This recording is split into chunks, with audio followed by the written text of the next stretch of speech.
there may be a few of you who've made New Year's resolutions to try new things, and we believe that should include some local cuisine. Calgary has a huge assortment of restaurants. Chances are you haven't tried them all, but restaurant critic John Gilchrist is here with his picks for the dining establishments you may not have even heard of yet, and you are about to. So welcome, Happy New Year to you. Good morning.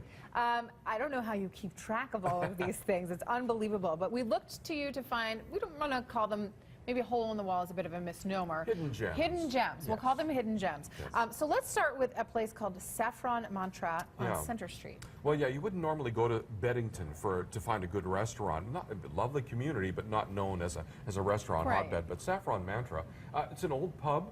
You can see beautiful food. It's Indian and French sort of fused together. So you get wonderful, beautiful sauces, those rich Indian flavors, and yet French technique at the same time. So it's lovely food, very rich and tasty. Yeah. Okay, so and this is in full service.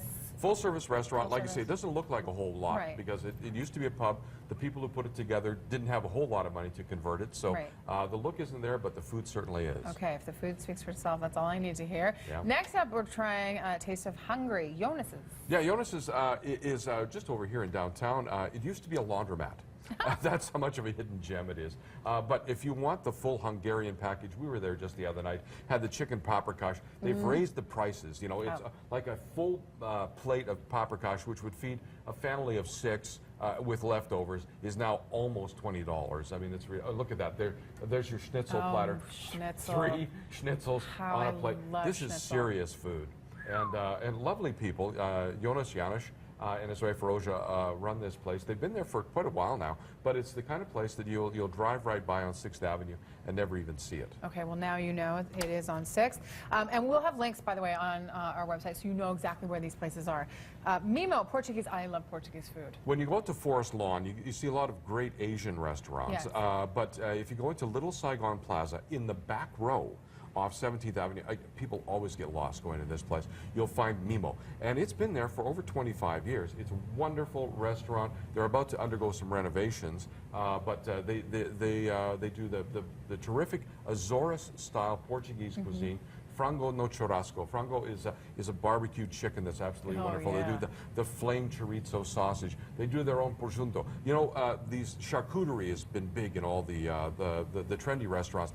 These folks here, Isabel da Costa, has been making her own prosciutto ham for 25 years, which puts to shame all the other charcuterie around town. Wow. It is marvelous. So you got to check out Mimo. Okay, Taste of Portugal there. And Heaven, for those people who are going gluten-free, prefer to try it, this is right on 17th Avenue. Right on 17th Avenue, and you probably recognize Chibo across the street for your pro-gluten kind of choice. Across the street, Heaven. Now, Heaven is run by a Venezuelan chef, so you see the plantains there.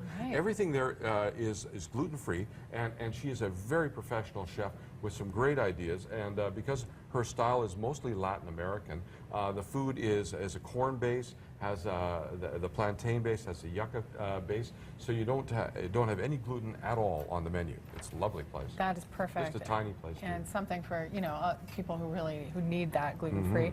And Atlas Persian, this is not too far from us here, and I'm excited about this one specifically. Oh, Atlas is great if you like your kebabs. If you want to have a good fesenjoon or badinjan, those are the Persian stews. This is a terrific place.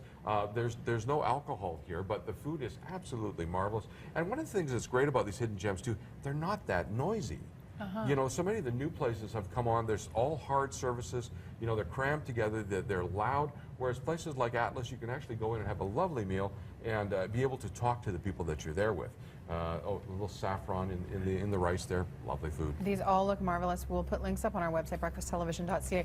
Just to what you were saying about the noise, because that bothers me too. Does that, when you're doing a review, is that something that you do take into consideration? We do. In fact, in my most recent book, I included noise levels because people get concerned about this. I get complaints and questions about it all the time. Where can I go that's not so loud?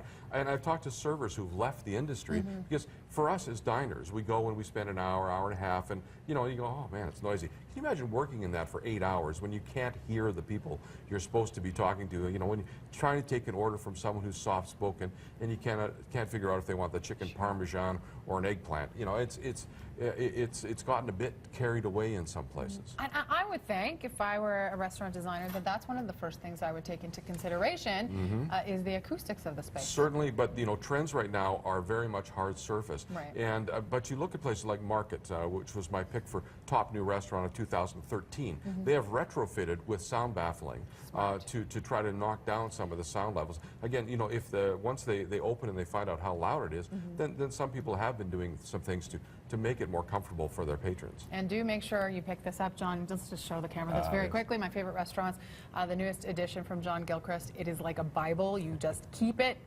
on your bookshelf, keep it by your bedside, and you'll never run out of ideas. Thank you so much for joining us. Thank you.